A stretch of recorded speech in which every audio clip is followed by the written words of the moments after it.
Hey everyone. I've gotten a lot of phone calls and emails and text messages about my dad, and I just want to say thank you for those. Quick update. So on Wednesday, he had what's we thought it could have been a stroke, or long story short, I'm not going to go into all the details. But on Wednesday, he had what's called an AVM. It's an abnormal um, packet of veins and that was in his brain. And every year he's got a 2 to 4% of this packet of veins, this AVM, bleeding. And it just so happens that year 67 of his life, it started bleeding. And it was a massive bleed. The doctors kept reiterating how big the bleed. It was a very traumatic event. He had a crazy bad headache and called my mom to come help him. And he was on the floor when she went in to see him, and he told her that he needed some aspirin, he needed something for his head, and she called 911, and they came and got him and brought him to the hospital. And he came into the ER. They had to medevac him, helicopter him from Kerrville, Texas to San Antonio, Texas, where he's now. And when he came into the ER of San Antonio, he wasn't all there, but he was there enough to answer a few questions and to respond to people. And then they took him into the OR, and they did something called a craniotomy.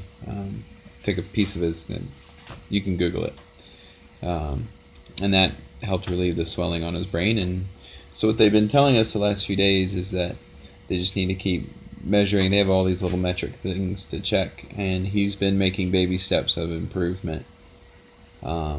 We went to lunch, my family and I went to lunch today, and while we were at lunch, he started crashing, and they caught him before he coded, so his heart never stopped. But he went so long without enough oxygen that all of the gains that we've had the last couple of days were pretty much erased. So where we're at now is we're praying for a miracle that he can turn around, and that right now he's still critical, but that he can start signs of improvement. And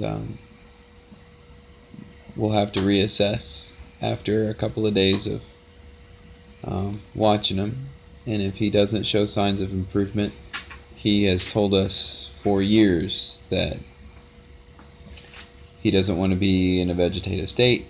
He wants to go home.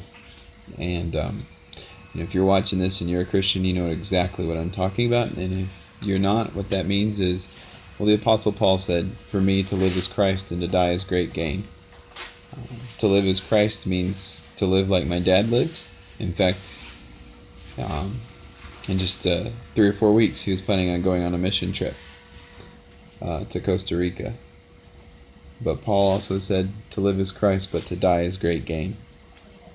Because to die is to go to heaven and be with Christ. And to be, 1 Thessalonians 4, to be with all of the believers who've preceded us in death. So he has told us that he doesn't want to be, if things are in dire straits like they are now, he doesn't want to be resuscitated. He wants to be let go. So we're watching him, praying for a miracle, and if there's no miracle, then we're going to lean and continue to depend on the miracle that was purchased for us 2,000 years ago on the cross.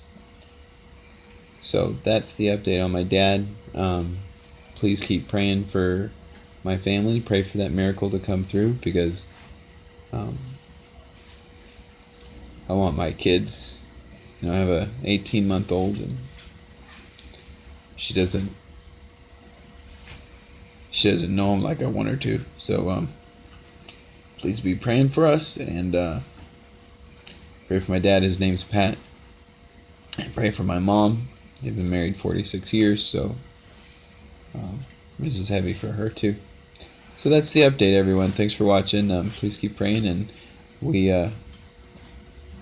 trust God for the miracles, either that he already has done or that he will do. All right. God bless you. Bye-bye.